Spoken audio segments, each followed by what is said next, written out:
Hello and welcome back to the Fan Pub. I'm Sean. This is Al's video. These are Al's sleepers, aren't they? Well, they're not sleepers. They're the players I'm going to target the most in drafts at their ADP. So I think they're good value, and I'm going to be owning a lot of shares of them because of that. So a value list. Yeah, we're going to go in reverse order, from the lowest ADP to the highest. So where they go in average draft position wise.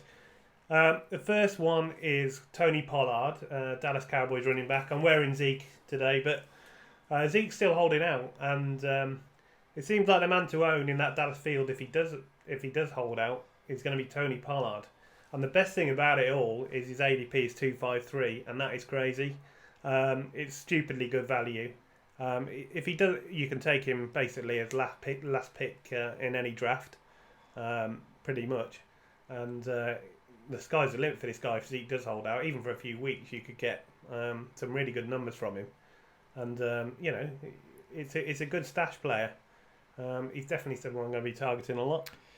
Well, they run the ball all day, so it's a great pick down there. And I have to be honest and say, yeah, if Zeke's not playing, it's like this is the guy. So as Al says, at that price, it's grab some shares. Particularly the closer you get to the season, it's going to make them more valuable. Yeah, well, obviously if Zeke comes back, then his value's almost pulverised into nothing. But he's a good stash player. He's worth it. While there's Zeke still holding out. Certainly not costing your draft down. Yeah, exactly. It's any pick you like, last pick of your draft.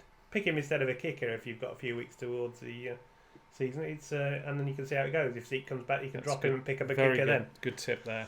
Yeah. Okay. Who's your second man up on your list? Yeah, second man is Darwin Thompson, and we've been talking about him a lot on here. He's a rookie running back out of Kansas City. Again, he's a change of pace guy like Tarek Cohen of the Bears. Very exciting, very fast, good hands, good receiving back.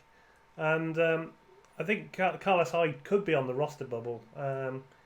So if that happens, if Hyde did get cut, The Athletic were reporting he's not on their predicted roster, which it's not proof or anything, but it's relevant. If that happened, then Darwin Thompson's value goes through the roof.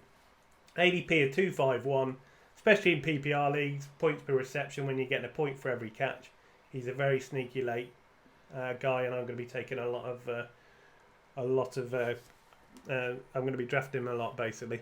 Okay, number 8. Well, let me just add something on that. Oh, go on, sorry, yeah. Very important, actually. I think what Al's highlighting there in those two picks is value, real value. And the thing is with this, the closer we get into the season, we're about 2 weeks out now, 2 and a bit weeks out.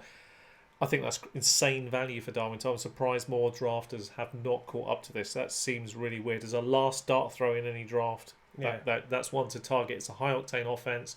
It's a great pick from Al. Just don't forget about these guys late on, because you can take them, because the software will have them low down as well, so that people forget about them if they're not on the software, and they're low down on the consensus rankings. So, but worth a shot, I think, at those values. Number 8. He's somebody who's probably that I feel is a bit underrated, and it's quite insulting. His ADP is 176. Adam Humphries. He's moved to join Mariota and his crew at with the Titans. But this is a guy that's always open. And when I was watching pre-season, I thought, well, how will Adam Humphries do? First 3 or 4 catches I watched, Mariota straight to Adam Humphries because he's open. Especially in PPR leagues, I think he'll probably play in the slot, get quite a few catches. It could be, anywhere between the 50 and 90, 100 range even, stupidly. And he's going at ADP 176, so you're taking him very late on. If he doesn't hit, then he hasn't cost you anything. I just think he's immense value. I think to add to that, I think what's interesting here is that this is a very important year for Mariota. They've already said that this is it. He's got a short leash. And I think when you're talking about players on a short leash, the players you look to are the safety valves. That means slot. So this is going to have a relevance. Adam Humphries' price is cheap. And he might even put a better number if they put Tannehill in. So I think he's actually a better thrower. So interesting to see how that plays out. That's a good pick down there at 176. Yeah, number 7. Similar sort of lines, really. Jamison Crowder. He's now with the New York Jets. Again, I think he's going to play in the slot. 50 to 100 catches. ADP at 142. In PPR leagues, he's going to be very underrated. Fantastic sleeper. Fantastic value. I'm going to own a lot of shares of him. I think... The thing against him is health. He has had a few issues with health, but That's factored into the price. 142, it's not going to cost you a high pick to find out whether it's worth it or not. No, you can't go wrong there at that price. I'm very interested to see how it plays out, that one. And as you say, at that point of the draft, depending on how you've built your draft board, these are the kind of players you should be looking at. And this is another player, as Al highlights, he's in the slot. It's a team that's going to need to use the slot position a lot. I can see them being behind a lot, and they've got to keep moving the ball down the field quickly. Yeah, you can't afford to let plays develop, so these guys can capitalise. Okay, next guy on the list is a guy that is stupid value. This is crazy. It's Emmanuel Sanders ADP of 131. Absolutely ridiculous. It's criminal. Fill your boots. I mean, even if he gets to the 9th or 10th round, I'd be looking at him there because he will return your value. He's coming off an Achilles injury. That's why he's down there. But he's shown he's back. He's shown he's elite.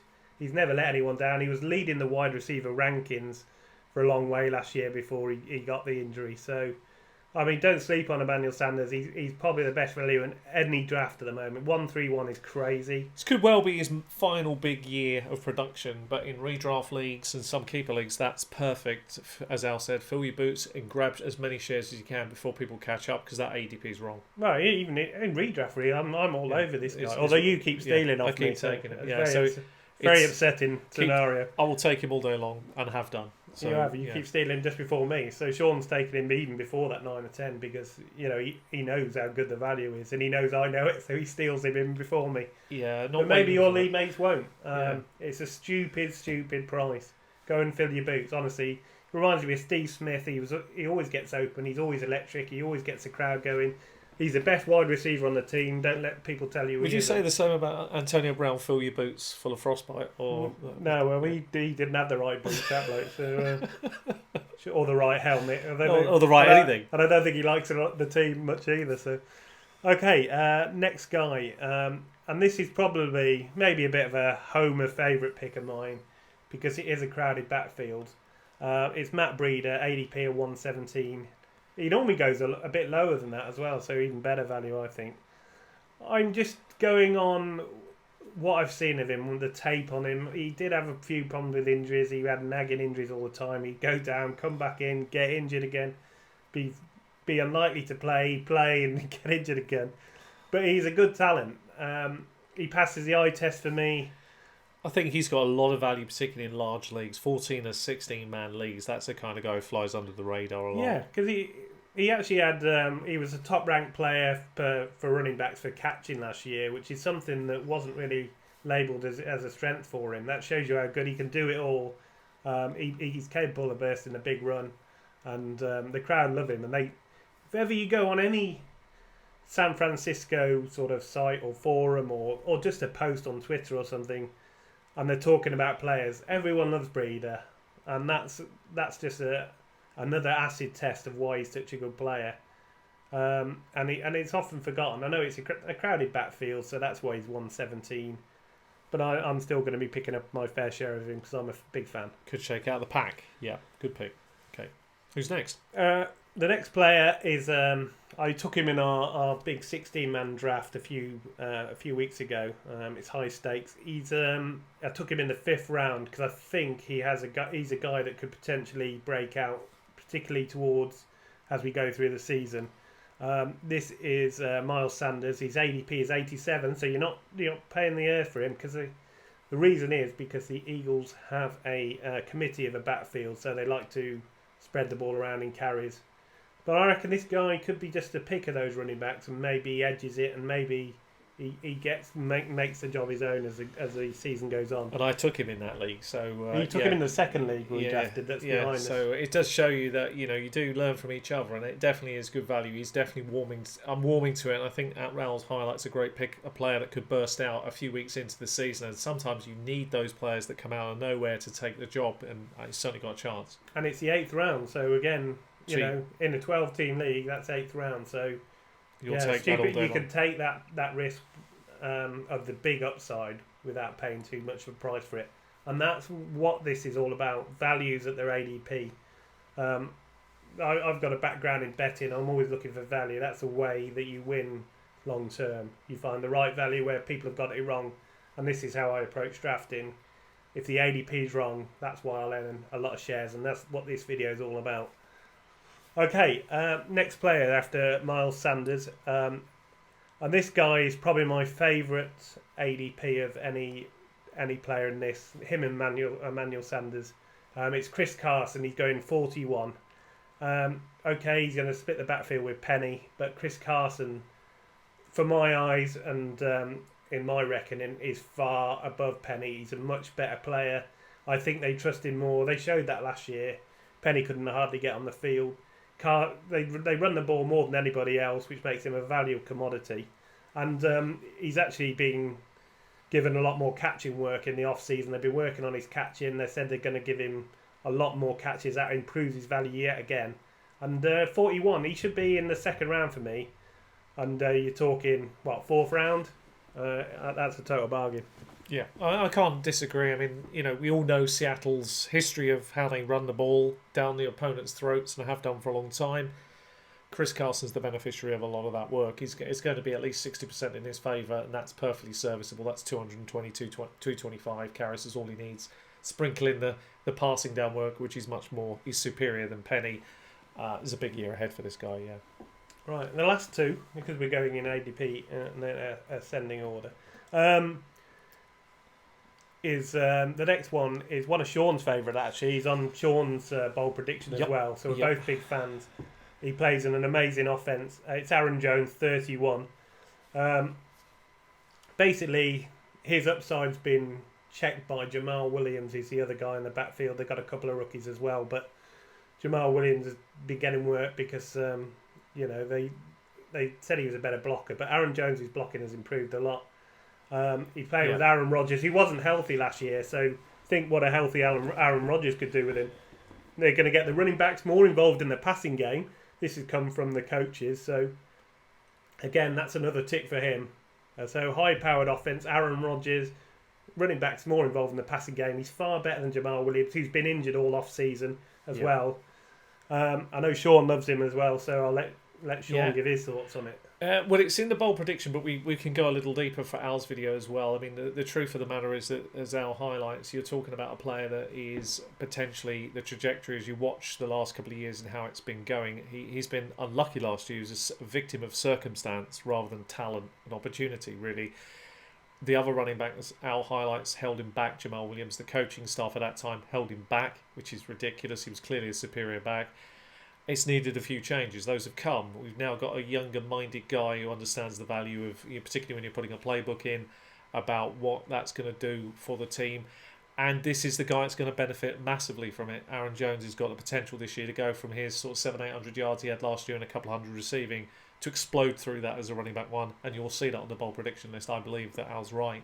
And this is a guy that's going to deliver much better numbers than that ADP by a mile.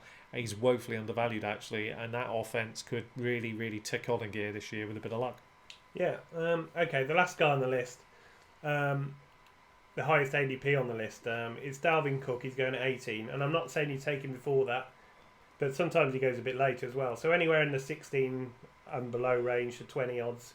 I'm a big fan of Dalvin Cook. He is a risk. He's played 2 years and he hasn't played a full year yet, but he's a proper 3-down back. Minnesota have basically said they're going to become more of a running team this year, and if they do that, they've got a 3-down back. They can catch the ball, they can run the ball.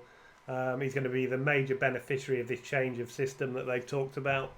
I know you would. I mean, when can you get a good 3-down back at 18 or below? Normally they go in the first 10 picks, don't they? So yeah. Like you say, even the risk of the injury is factored into it. I mean, it might not work out, but you can basically get Madison, who's a backup, for pretty cheap if you want to cover him. If you're a handcuff kind of guy, if you're worried about Dalvin Cook going down, and I know he's on Sean's bold prediction list as well. Yeah, he's massively. There's a risk, and so there are some players you can go kind of all in. He's one I don't recommend you go all in, but in some leagues, I mean, I've had shares of him. Al's got shares of him. We'll take some shares of him because we know, you can see when you watch the tape of this guy, and it was, you could see last year he was shaking off the injury rust that had come because of the injury from the year before. It took a few weeks to get rolling. You saw flashes again of real moments where he's taking over games. and he's putting it together. It's slowly coming together. And what I think is about to happen is that the bloke is about to go on a trajectory run to put him in the top 5 of bags. And when you see that, you have to get ahead of the year ahead of the curve, not next year. You need to do it now. So now's the time to strike in some leagues. And if he's sitting there on the board, I've got my own Bible list. He's on that list round 2. If he's there, the other players have gone ahead of him. I take Dalvin Cook and have done on several occasions. I'm not hesitating because it's a valuable pick. A player from that position, as Al says, who can give you top numbers. He's certainly capable of it. Now, this is a bit of a make or break year for him. I think we both agree with that. We need to see him delivering right up there, getting right in that list to those top few. But the sky's the limit. The ceiling is very high for him, and the opportunity is absolutely through the roof. Everything sits well. You've got a quarterback that's serviceable in Kirk Cousins. I personally like him, and I think he can kick on another gear. Got 2 great wingmen in Thielen and Diggs. Tight end position's a little in flux, but I kind of like the way they're going with it. They've got a bloody good line. The defence is not shabby. So there's a lot to really like for him. And with a bit of luck, and let's hope the injury bugs are behind him, you've got a great player for this year. Yeah, I mean, he's either going to be a top 10 bat next year, or he's going to be 30 or 40. Yeah. So it is a very sort of risk reward pick. So it could easily. But when you're on that turn, what a great pick to have. I mean, there's major upside. I mean, if you're picking late and you're looking for somebody to deliver big numbers, it could possibly deliver big numbers. I personally think him and Aaron Jones actually are 2 of the best ball picks you can pick, because it's kind of you're swinging for the fences with both, and if it comes off, great, and if it doesn't hurt you as much. Okay, so I mean, let us know your favourites down in the comments. Who are the people you seem to be getting a lot of shares on? Obviously, you like at their ADP, because we're always interested to know from our community. It's very knowledgeable, and I mean, Sean's got his own favourites as well. Check out his shapes you. The community shapes your views, and we've definitely picked up on things that people have said. We've started looking at players like Curtis Samuel, players that you guys have mentioned, and girls, and we don't take that lightly. We genuinely listen to what people are saying, because you can't get everything right, so you're always constantly looking for the next stage. Sometimes someone sees something you don't, and that's always the good thing about having knowledgeable interesting community. list. I'm glad you put it together. It'd be really good to share. So let us know who you're getting a lot of shares on and why, and check out John's bold prediction series. He knocked it out of the park last year. Picked it in breakouts for James Conner and much more really. So let's hope we do it again this year. Yeah, let's see if he can do it again. Hope you win some leagues. Okay, I mean, thanks very much for watching. If you've enjoyed the video, please leave a like and consider subscribing, and we'll see you next time.